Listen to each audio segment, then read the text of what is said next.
So I think once people understand that, whether they're a machine operator or a manager, that their role is super important. And if they understand that, once they have buy-in to that, then you have them, and hopefully you'll have their loyalty.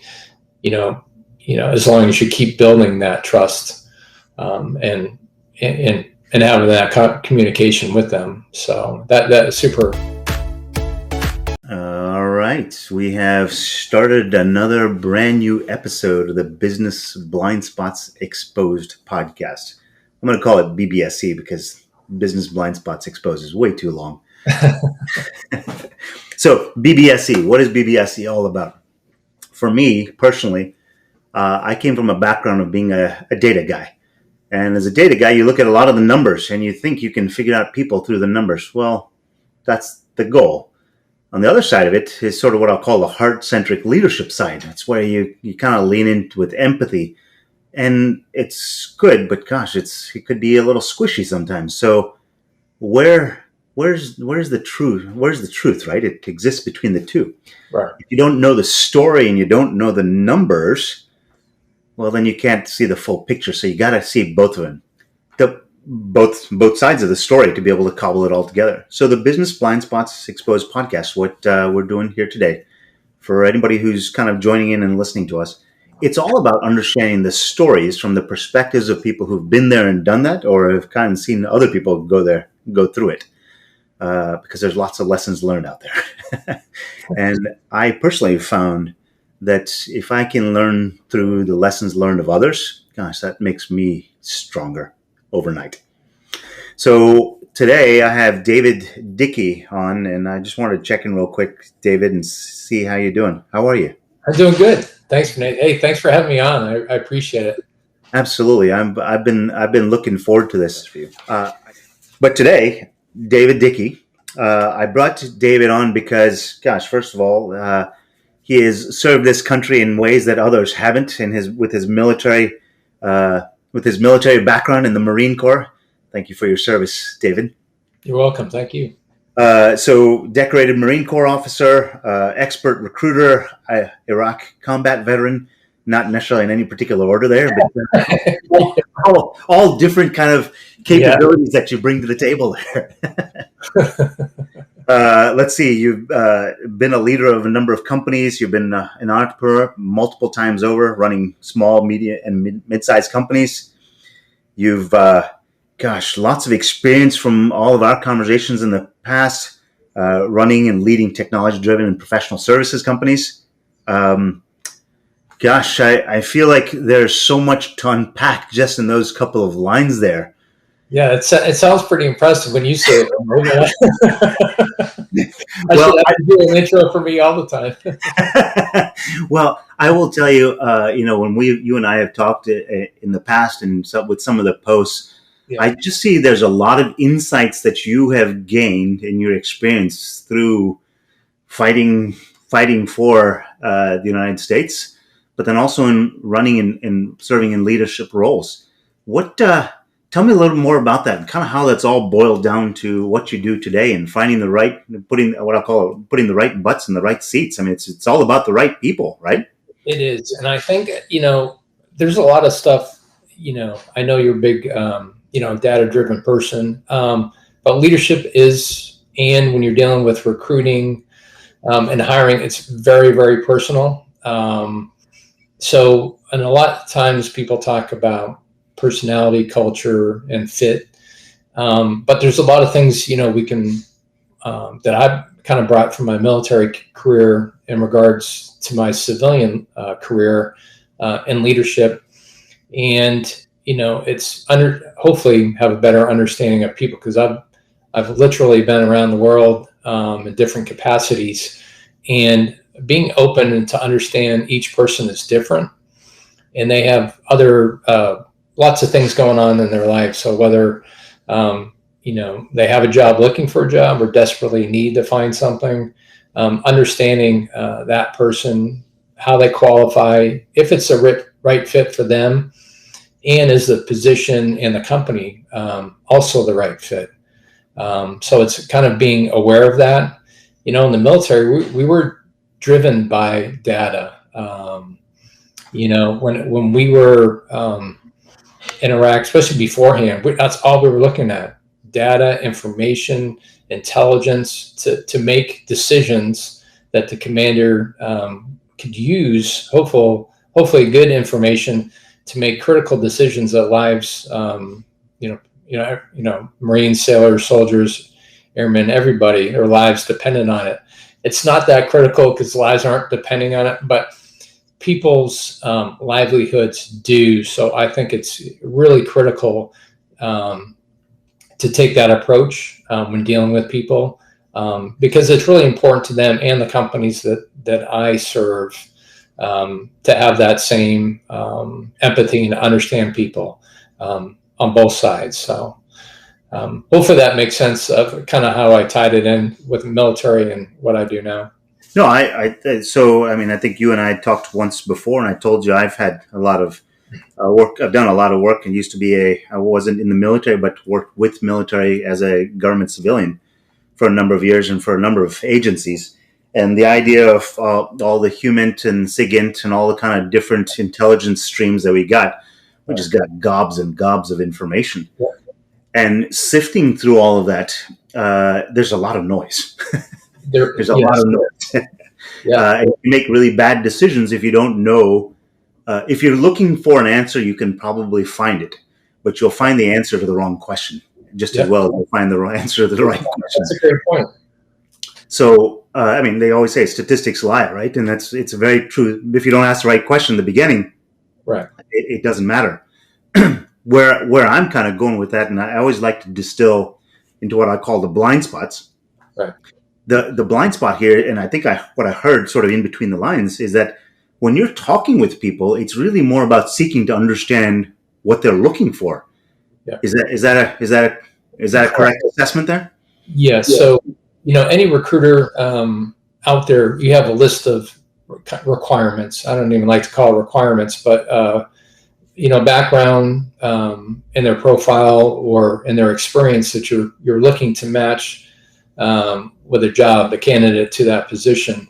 But it's one of the things I ask is really find out, what are you looking for? What would get you excited about your next role, and really understanding what motivates them. Because if there's a mismatch of what motivates them and the company, it's not going to be a good fit. If they're looking for a certain amount of money, and I know for a fact that there's no way they're going to match it, it's not going to work. If they want to be hands-on, but this role is hands-off, then it's not going to work. If this person is looking for more time with family, but they have to be at the office every day and maybe weekends, it's not going to be a good fit. So once I understand what they're looking for, that's going to help me understand if they're going to be a good fit, and hopefully explain that to them, my reasonings for, explaining to them why it may not be a good fit, because that is just as important as the other side. The company that wants to hire someone with what they're looking for. But if it's not a good fit on the candidate side and what they're looking for, then we kind of talk about other options, or stay in touch, because I'll tell them right there it's just not going to be the right fit for them, because I don't want to waste anyone's time. So it's really, really important to have that conversation with every candidate, every person that's applying for a job that I have a phone call or video call with.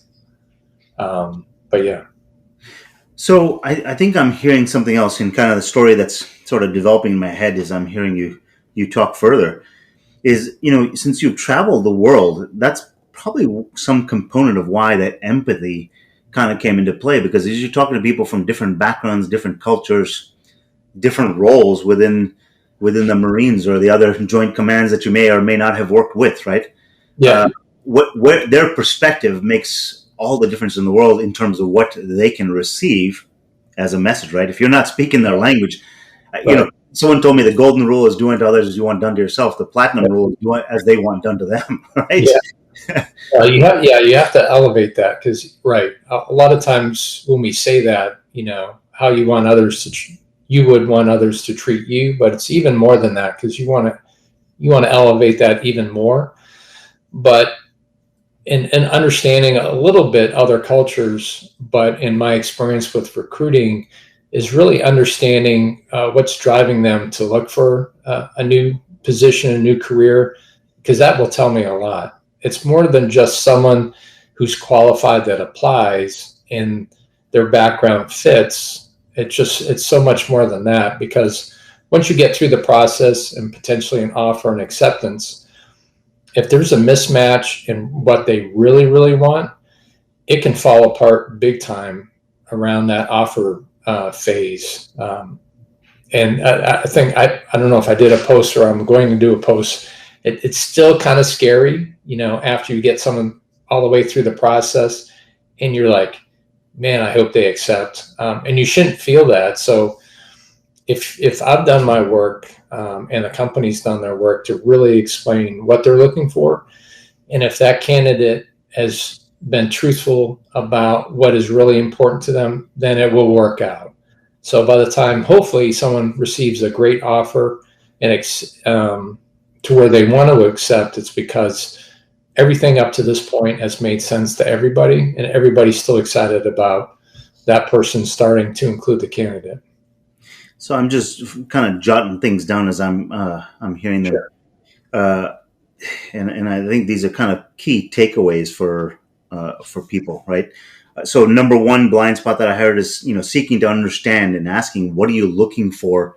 Yeah. It's not. I mean, the skills are there, but the skills are check boxes. It's deeper than that, right? Oh, yeah. It's about what are they looking for, seeking to understand. I heard number two just now is this idea, what is driving them to act, and which I think leads right into this number three, which is there shouldn't be surprises. If you understand what their true motivation in doing something is, Right. There shouldn't be a surprise that they're going to just sign on that line, because you've already aligned.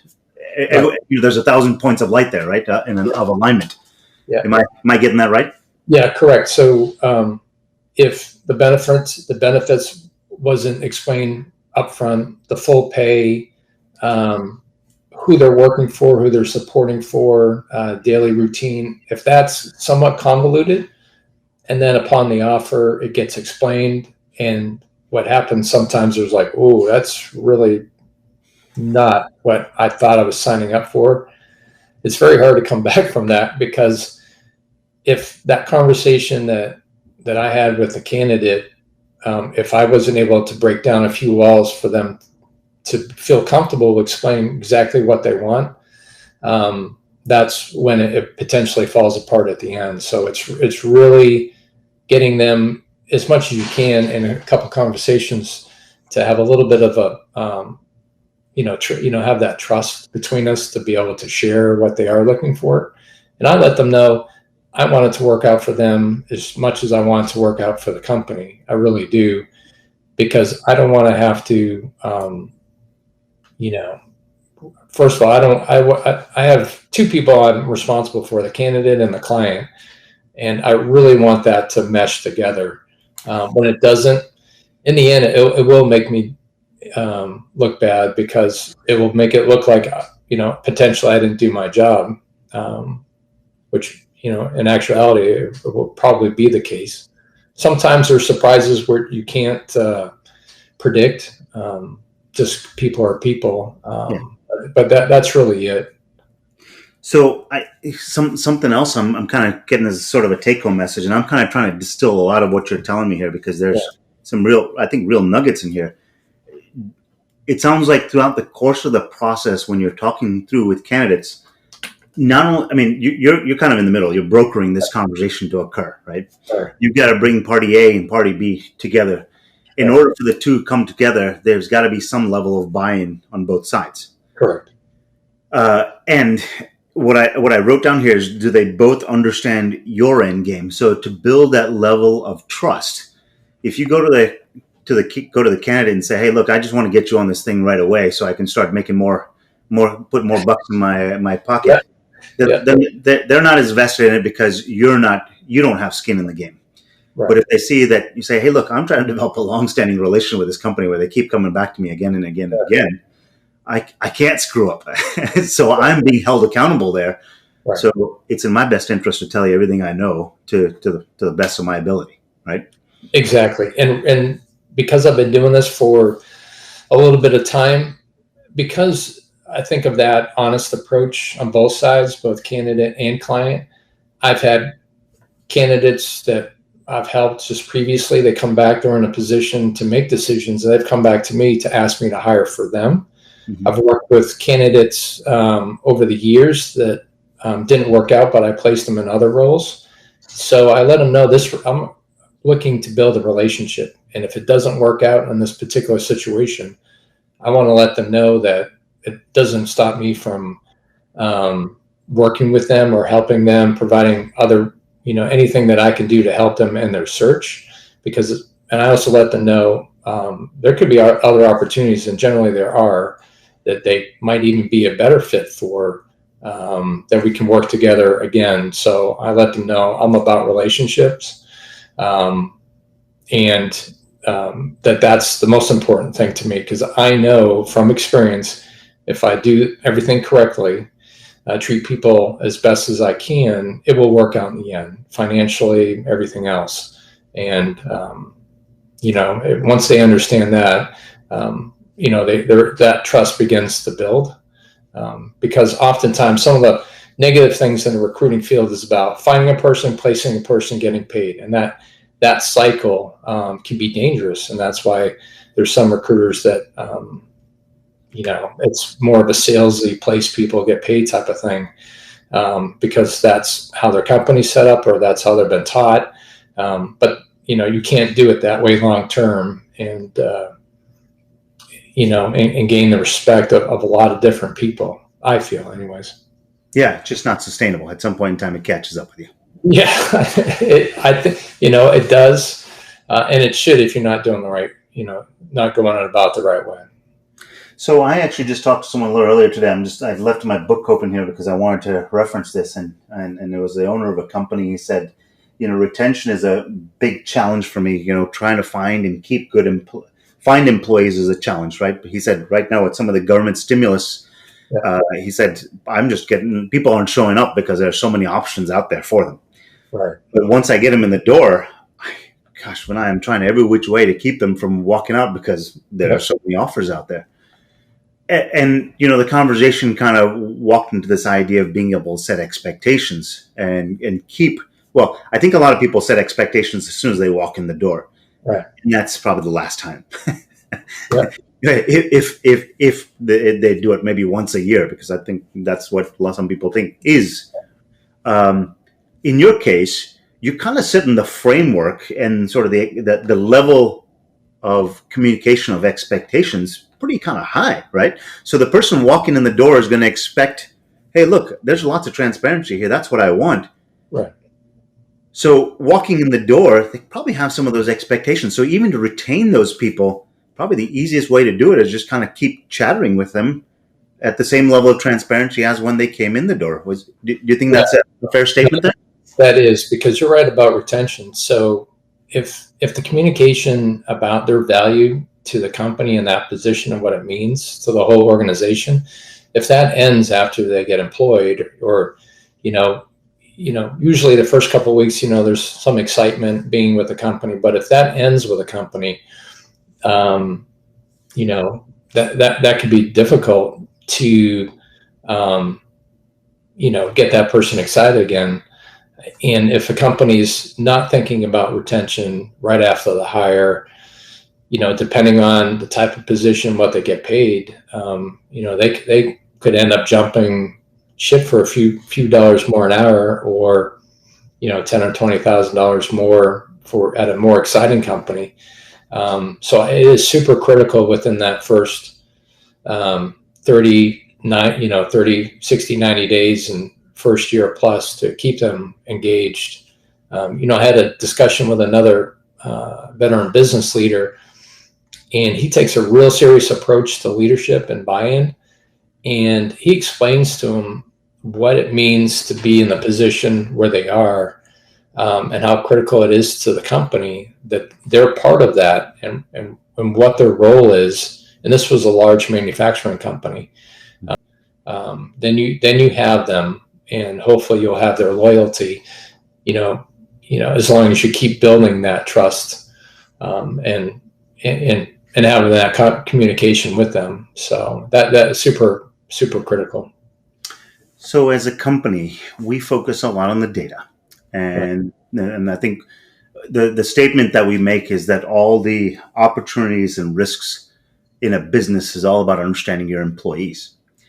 And the number one thing that we try to help in a business with is retention first, understanding Right. how they're doing so that you can engage with them. And then on number two is the productivity. Number three is better decision making.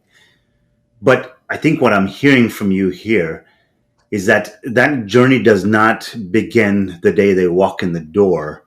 Right. That journey of expectation setting begins before they even set foot in that door. And you're kind of a steward of that expectation setting early on, right? I mean, you're brokering that conversation so that you can make sure that there's a match. Give me a story of how that has gone right or how that's gone wrong from your perspective.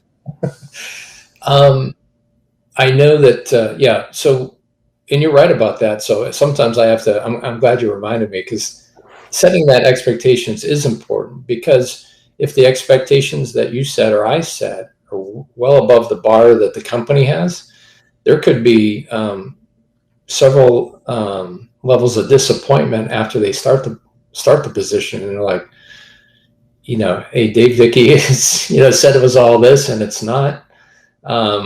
So it's about being realistic about that expectation. So there's some places where a great place to work, but you do have to roll up your sleeves. So you do have to be honest about what the work actually is, but also talk to the benefits. So I placed a Marine veteran with a company. He was a manager, aerospace, doing finance, and he was with a large, very large company here in Southern California, and he had enjoyment in what he does, but he also thought there was more to it than just being a number with a large company. So, there was an opportunity with a smaller, medium-sized company in the same area here in Los Angeles, and he was really excited about being able to do some different things, grow his career, and actually see the results of his work almost immediately within the company.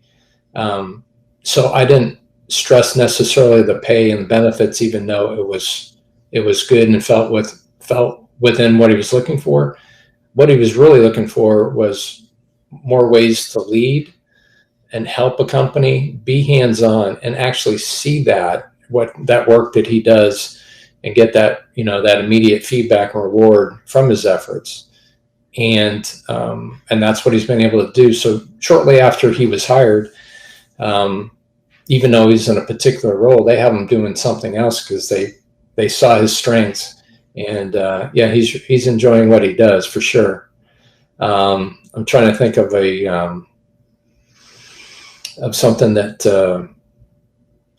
there's a company I don't support anymore, and we had some folks that we placed, and I really thought things were, and this was good opportunity, and then finding out later, after they left the company, these are senior people, that it just wasn't a place that was a super positive cultural fit, and I just didn't know that.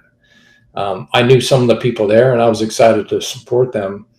But in the end, those expectations, really dropped, and they decided that just wasn't a place that they could work there anymore. And I actually don't work with that company as a result of that. But so sometimes there's a disconnect. That's why it is important for me as an outside recruiter to understand and know the company, understand their expectations and how it translates to that role they'll step into. And then the other thing is to educate the candidate when they ask questions, to ask those direct questions of the hiring manager. What do you see this role developing into? How do you see me growing within this company? What is my role? So, because I'm not there on those one-on-one interviews with the hiring manager, but they are. So I asked them to ask those questions that they have that are really, really important to them. If it's pay, then ask. If it's about their daily routine, ask. If it's about the products and the hands-on development of products, ask. Promotion in this. I think it's important for them to ask those questions. So I really encourage them to do that, because if there's things that they are really important to them and they don't ask, then in the end, a lot of times it doesn't work out because they weren't truthful about what they're looking for. But sometimes I fell short because I was excited, but didn't really understand enough to, lay out those expectations on both sides. So this is interesting because I will tell you, I'm probably stepping into a little bit of a pet peeve of my own here. Go for it, man. I could list a few, I'm sure. 20 plus years ago, when I was interviewing for roles and jobs earlier part of my career, clearly, I used to go in thinking that I'm just supposed to answer their questions as as the applicant. And I got to tell you, I have probably done a 180-degree shift. I've done a 180 there. Just when I go to things, I ask 10,000 questions, maybe to a fault. But by the same token, if the applicant's not asking me a lot of questions, I got to tell you, I get kind of turned off by that. Do you really care? If you're not asking me questions, I mean, I usually, when I start interviews, I always start off by, so what questions do you have for me? I mean, just cold off the bat. And if I don't really have any questions. I've read the job description. I was like, all right, gosh, you're starting at a negative already with me. Do you find that makes any difference in terms of the applicant and their the ability to find good applicants? Does that make any difference at all in their ability to ask questions? Yeah, and that's why I encourage them to ask questions. And with me, but when I'm trying to kind of break down some of the walls that they may have because of some they've told or the experience, or they're not experienced talking with people and asking a lot of questions, I just, we talk through that, and I'm just like, what is it you're looking for? Ask me anything that's really, really important. And usually at the end of my conversations, I just said, if there's things that are really important that you would consider a showstopper, if there was a yes or no to the answer that you had, let me know, because that's important to me. Because a lot of times candidates aren't used to someone trying to understand what they want. That's why I always ask that. What is it that you want? I just, I said, it's a conversation we're having. Yes, yeah, it's kind of an interview. I tell them, if and when you do have an interview with a hiring manager, we'll talk again. But I'm here to help and talk through all these issues. We can talk, complain, tell me what you want, what you don't want, and then we can make sure that you're prepared if we both feel that you're a good fit in the end. But that's a great question. People should have questions, because people who don't ask questions, they have them. They're just, for whatever reason, a lot of time it's fear for one reason or the other. They don't ask. So I understand that sometimes it's digging deep. And if they're really a good candidate, is just to try to develop a rapport so they open up about that. Because if it doesn't come through what they really want, then it could be a serious mismatch at the end, and you just don't want to wait to the end for an offer to be sent over, and it's just like, oh, you're like, well, why didn't you tell me that, or this and that? So, but that's super important.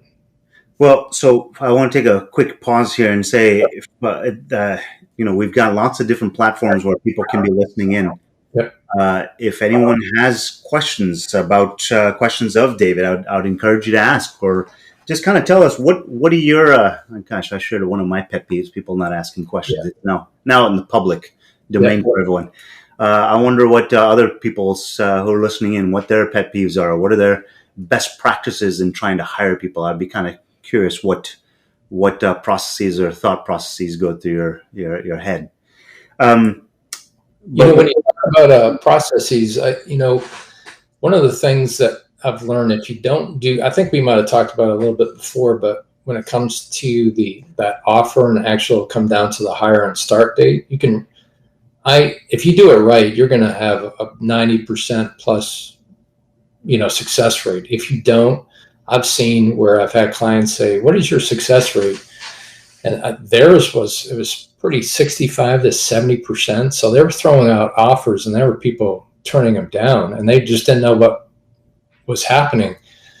But it goes to that expectations. I mean, I had someone, he's really sharp, and they actually wanted to offer him the job, but this was before COVID, shoved them in a conference room, had people come in and out. He was sitting there, and he didn't feel valued. So companies can really do a bad job when it comes to that personal touch. Now more than ever, people are, if you're a really, really sharp person, you will find something. And people also feel that they don't have to put up with, companies or organizations that they feel aren't valuing them as a potential employee. So that's super critical. Yeah. So this is really interesting. I mean, I heard some numbers there, right? 65-70% acceptance rate of your offers means you're not getting those alignments on expectations. That it shouldn't be that low. Right. And I think I also heard that 90% is probably where that goal line should be set, because if you're getting 90% acceptance rate, first of all, you're pretty sure that the person's going to sign on the dotted line and say, "Yeah, I'm coming." But that means also they're probably going to be a lot happier walking in the door, because they know they're coming there to get something they want, because ultimately that's why they're coming. Yes. So, it's just huge, and it shouldn't be, because you go through that process and have it not work and start over. So, and that is really a big pet peeve. I've learned, just because of that, and this is maybe good for people that are applying. I usually wait until someone starts. So sometimes there'll be a 2-3 week delay, but because people may fall out, just stuff happens. I wait to tell people that are, the other sharp candidates before, I don't, just because someone gets an offer or is being offered doesn't mean it's a done deal. So it's, you got to hang in there. And I think something else I'm hearing here. I mean, so I know one thing. I told you my pet peeve is people just not asking questions. I mean, either they're not inquisitive enough, and they're not really engaged or vested in it, or they just haven't taken any time to prep. One of the two, and both of them I don't like. Spend a couple minutes if I'm going to spend some time with you. Oh yeah, prep time. Yeah, I've got plenty of stories for pet peeves on people not prepping. Yeah. That's probably a couple of beers right there. But I think the other thing that I've also learned is, I'll call it the open-ended lingering question, right? When I start out with, "So what questions do you have for me?" I don't kind of jump directly into it. I actually just sit and wait, because I'm not trying to get my agenda across and trying to sell them on the roll or anything. I just simply sit there and say, "So what questions do you have for me?" And I would like to also see how they respond as well, right? How does that? What do you think of that? How does that play into sort of the role that how you facilitate these conversations? When I ask them what questions they have, it depends, because I do ask them several times. Okay. So it's neat to see, when they've been thinking of it, and if they have a lot of questions. Because a lot of times they apologize because they have questions, and I don't want them to apologize because, they do, which is, and I'm like, don't apologize. This is the time to do that. But no, that's a great way to look at it. But I think in the same token, that it's good for us to try to make that connection to make them feel more comfortable about asking questions. Yeah. And then maybe I'll give some examples, like, do you have any questions about the company, your role, daily routine, the hours, and then I just make sure that I understand that. But I know I have to do, sometimes people do need interviews to do a little bit more to bring that out of them. Sure. Because I'm not a trick question type guy. Sometimes I joke with them because I ask some of the certain questions. I'm like, I'm not trying to ask you that because of this. I'm just trying to, you know, but the pet peeve would go if I'm talking, asking questions, and they're like, yes, no, yes, no. And then, yeah, that just gets me going. I'm like, listen, I'm talking to you to trying to get a dialogue to see if you're a good fit. I'll let them, I'm not looking for yes or no answers. Sorry, because if I don't understand how they communicate, in real sentences, it's going to be a non-starter. Sure. So they're a pet peeve that just jumped out. So, tell me a little more in terms of you and kind of the types of companies that you help out. I mean, you and I have talked, but I'd love to hear it again. What sort of position is the company usually in when they reach out to you? Well, for industries, aerospace, manufacturing, industrial are big. I have some other one-offs for technology and even construction type companies, and a lot of the roles tend to be engineering because I used to run an engineering IT company. I'm just very good at that, and because I have been a business leader, I feel that, and I've got a few gray hairs and in my 50s, I can relate to the very senior business leaders and even C-suite leaders. So I'm exceptionally good, in finding and communicating with those folks as well. So that's kind of a lot of what I do. Tell me more about. I mean, I think as I've started to get some gray hairs myself, I started to realize that there's a couple of things that I'm a 10 at, and there's a bunch of stuff that I am probably between a 6 and, between a 4 and a 7. Yeah. And the less time I'm spending in that 4 to 7 zone, I definitely don't spend anything 3 or below because I suck. Yeah. Right. The stuff that I'm mediocre at, the less time I spend in the mediocre zone, the more my zone of genius, the better. Yeah. I think bringing on talent is something that a lot of people think that's just something I can do. I just need to do that. It's not really a core competency. That whole process of communicating expectations is not something that, look, they may have started a company, I don't know, doing some sort of services for people. That's what they do well, right? Do you find that oftentimes that people kind of give it a shot themselves and then realize something's amiss here, just not working right, and that's when they usually come to you? Talk me through that a little bit. When do people come to you, and when do they realize that they need your help? Yeah, it does. They're like, it's more of the oh crap moment. We got to hire people, and we've been trying. They've been trying it themselves or had someone else trying to help them, and that's usually when it happens. Or we've had a conversation before and they weren't ready and now they're ready, but it's usually when they need someone,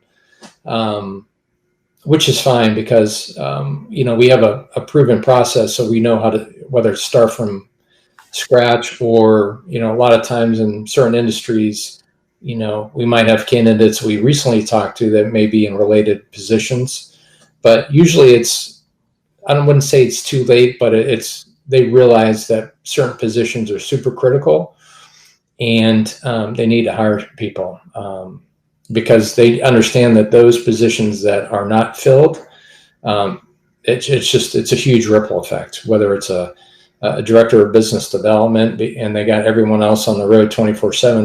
No one else sees their family when one of them is actually running the company, or they need a key logistics person because they're missing everybody, and oh, by the way, there's 5 people that drive forklifts aren't working there now. So but usually it's when it's a critical need.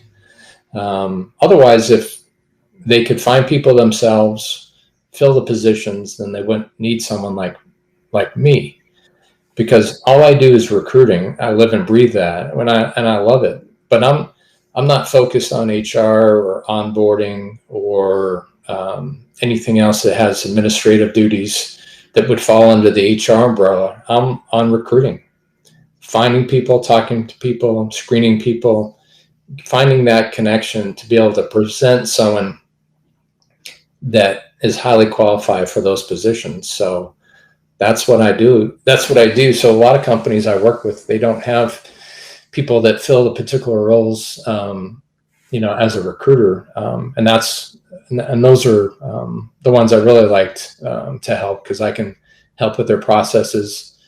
And when those people are in place, they're like, whew, they can kind of take a deep breath, because that big void was filled with a qualified person, allows them to do other things. And if it's a smaller company, focus on growing the business, because they have, a key engineer or a key salesperson there, and they're like, now I can see my family more often, and do more of managing and growing the company. So yeah.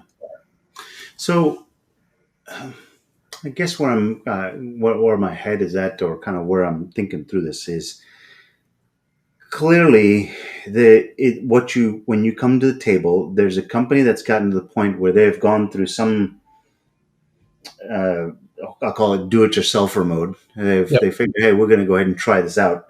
They get to a point where they realize, look, the amount of time and effort, and sort of us taking a left turn here in terms of what our jobs, our responsibilities are, right. The juice is not worth the squeeze. Let's bring in an expert to do it. Cost seems like it's always something that comes to, when I hear about recruiters, cost always comes to mind. But then I've also heard, look, if you want to spend a lot of money, hire an amateur to do a professional's job. Yep. And I think that's kind of what I'm hearing here is, look, you can go spend all the time you want trying to figure out how to do it, but look, this is what I do. I'm so much more efficient at it than you'll probably ever be. Is that kind of the way they should think about it? I don't like to say that, because they're doing that, but it's tens of thousands of dollars of lost revenue when a position isn't filled, especially if it's someone that has to do with contributing to the bottom line numbers of that company. Because what I end up spending, or a company will, to recruit is a lot. But if they work with me, we do all the advertisement. We know what to do. We know how to write a job description.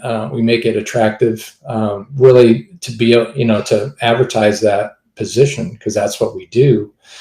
And we have processes and, platforms in place to receive those resumes and rack and stack them, if you will, that, most companies, when they put out a job ad, they may get inundated with a bunch of resumes, and it takes a long time for them to go through there. But the way we've built our systems, it makes it a little bit easier for us to go and identify people, and, screen and get them prepped. It's it's safe, because the time we spend, because that's what we do every day, and the time that we put in finding qualified candidates, I can't imagine them doing anything else but recruiting. And oftentimes it's very labor intensive from start to finish. Make sure you have the right job communicated, advertised, reaching out, reviewing. It takes a lot, and that could be just for one position. So if they have to fill 5 engineering positions that are all different, that is more than a full-time job. So the money they'll save by working with someone that does it day in, day out is huge. And the money they'll save by getting that position filled quickly, so they can move on, be more productive. It's huge. And for people in aerospace, it could be, especially if they're supporting the government, this, if you don't have a butt in a seat, you can't bill. Those are billable hours that you're not getting paid for, because you don't have a person. And that could be, tens of thousands, or if it's multiple hundreds of thousands of dollars in revenue that you're not getting because you don't have a qualified person filling a seat. I mean, it's actually pretty simple when you look at it, but When they look at paying me or doing something else, that's when they may hesitate.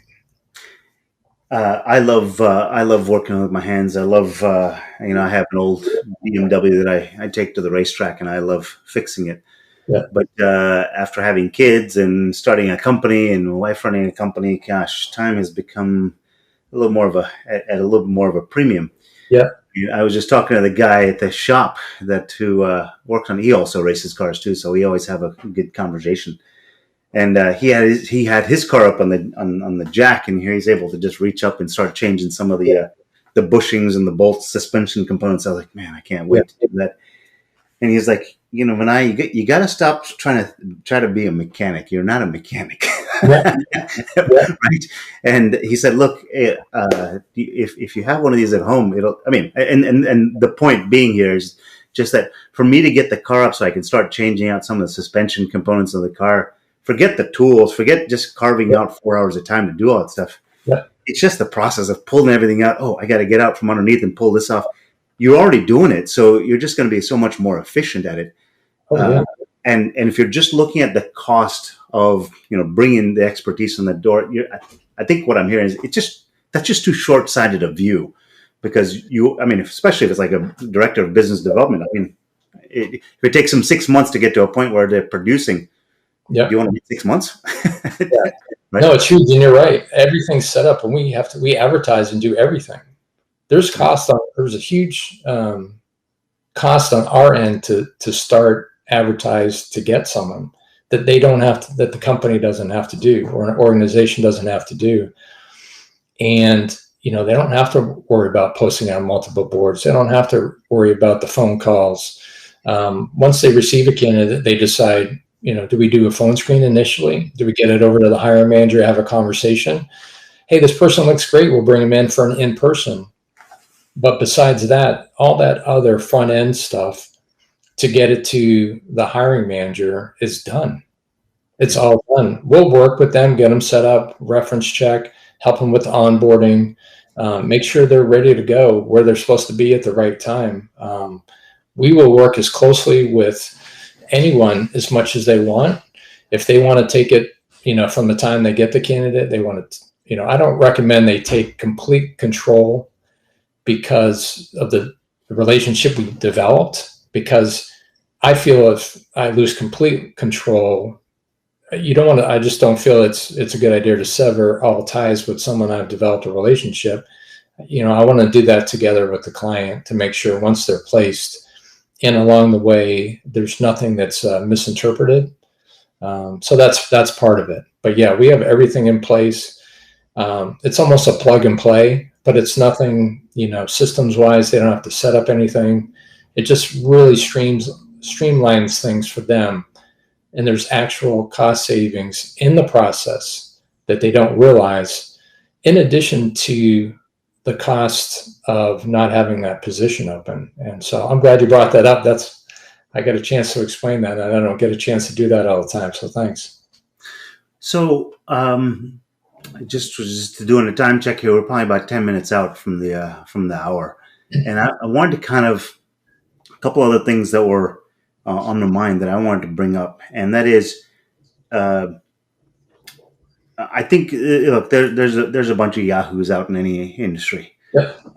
Part of for me, I'm very much a hey, look, if I've got, I'm a trust but verify kind of person, right? Yep. I trust first, but I kind of ask some questions to make sure.